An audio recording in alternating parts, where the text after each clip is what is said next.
Today's video is sponsored by Amazon Coins. As you may or may not know, Amazon Coins is a digital currency that you can use for in-game purchases in Epic 7 or any other apps found in the Amazon App Store. Saving up to 20% off on purchases for the Full Metal Alchemist Brotherhood collab may just be what you need to secure a couple useful imprints and artifacts. Amazon Coins are currently available in the US, UK, Germany, France, Japan, Italy, Spain, and Australia. Use my link found in the description below to support me and the channel while getting these great discounts on your next in-game purchase. The link will also provide you with step-by-step instructions on getting Amazon App Store and Epic 7 installed on your device. Hey guys, welcome to another session of Epic 7. This is my initial thoughts video for Riza Hawkeye. I have to say that I watched both the Full Metal Alchemist, like the first anime, and then the Brotherhood. I liked her in the first one more, but no matter what, she's not really a waifu. But I don't mind her joining the Full Metal Alchemist Brotherhood collab because I think there really isn't that many waifus if you think about it in at least FMA outside of Lust. But then in that case, like almost rather have like a triple banner of the of like gluttony and all that stuff. But for herself, because she's Roy's waifu and Roy is the best husbando, I'll accept her for sure. Outside of that, like the art is fine, and she definitely has the characteristics.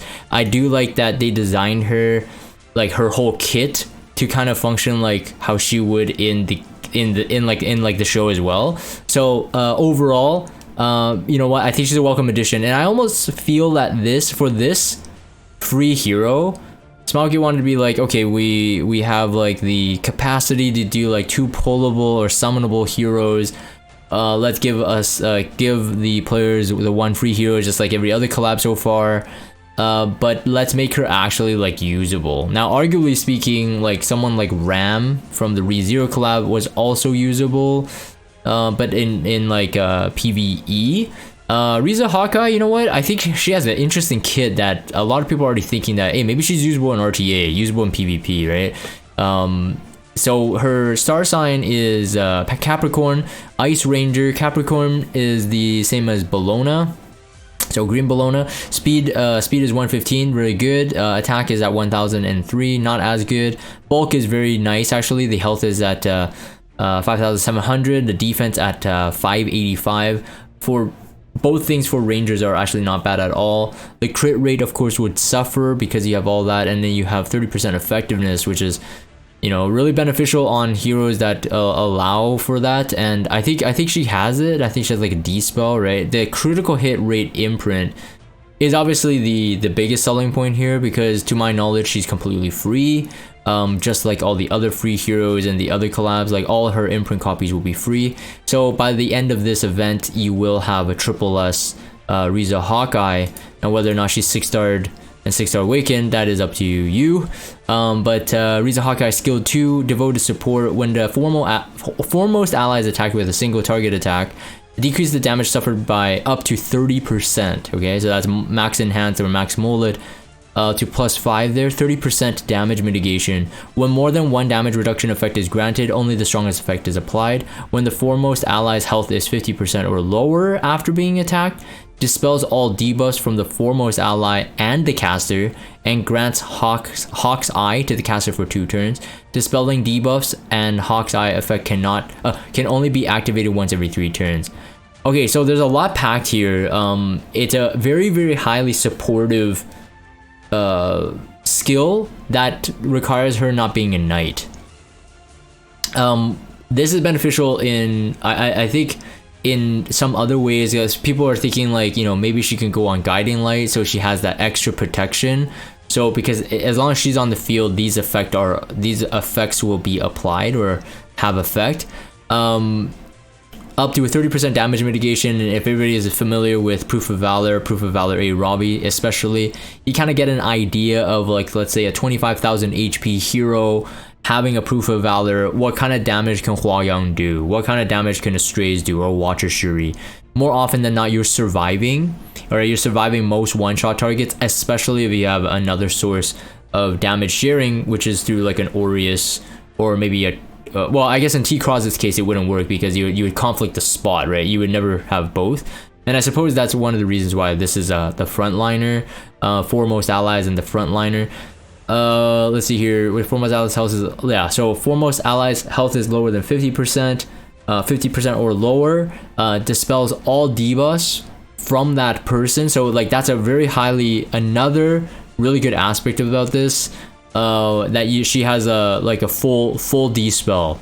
Alright, but keep in mind that this is only single target attacks, and then grants Hawkeye to the caster, dispelling debuffs, and Hawkeye can only be yeah, activate once every 3 turns. You'd almost want to see that being the case though. Like I wouldn't assume that it would be more than that. Like if it's not every 3 turns, it's kind of broken because it's a very good skill, especially if you have a healer to keep topping off the frontliner.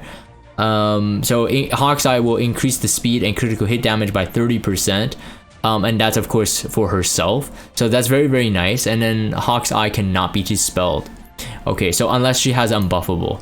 Okay, so unless she has unbuffable, but then it doesn't matter actually, no, because if the foremost ally is under 50%, it just dispel all the buffs. So yeah, so you're pretty much guaranteed to get it as long as the frontliner condition is met.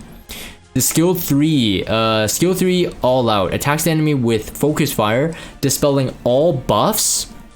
Okay, she already has a 30% innate effectiveness. Dispelling all buffs decreases combat rating by 50%, so 50% CR pushback, before granting immunity for 2 turns and exploding weak points once to the caster and the foremost ally. So exploiting weak points, another buff. When attacking, increases damage dealt by 20%. After attacking, this effect is dispelled.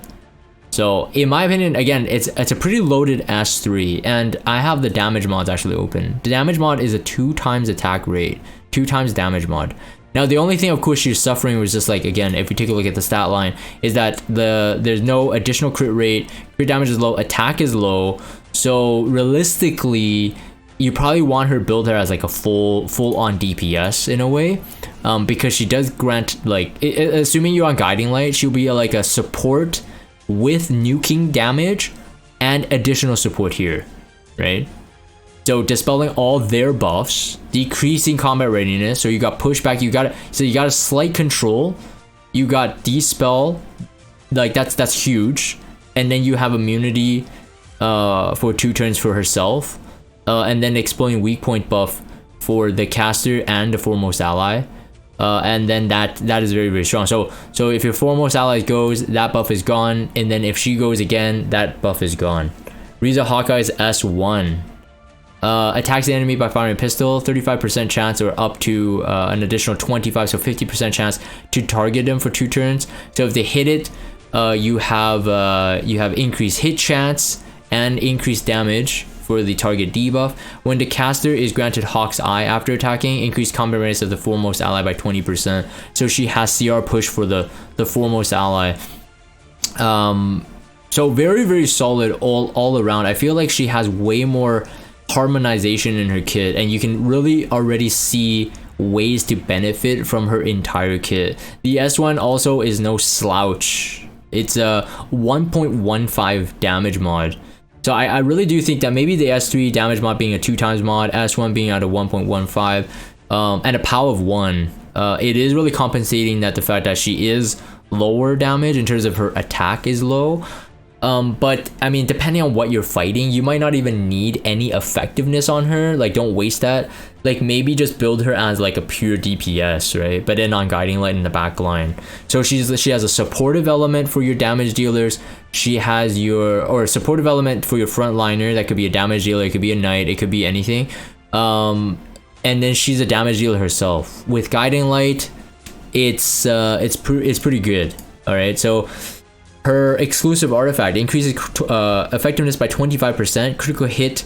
A critical hit has a 70% chance to increase the speed of the caster for 1 turn. Now, I don't believe that this will be usable for her in PvP, but I think that this artifact being free is also insanely good, because there's a lot of rangers that could benefit from this, especially in like PvE.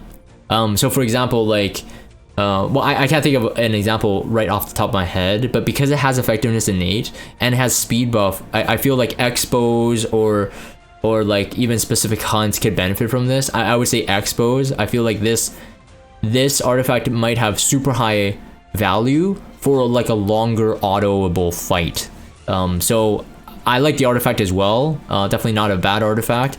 And then that's pretty much it for Riza. Like I think that her kit is straightforward, like way more straightforward than Roy. So you could really picture where you would use her, what kind of artifact she's on, what kind of team comp she'll probably support and also be a damage dealer for. And then comparing to my initial thoughts for Roy, it's just like on paper he seems really good, but I feel like in practice there's going to be a very big disconnect.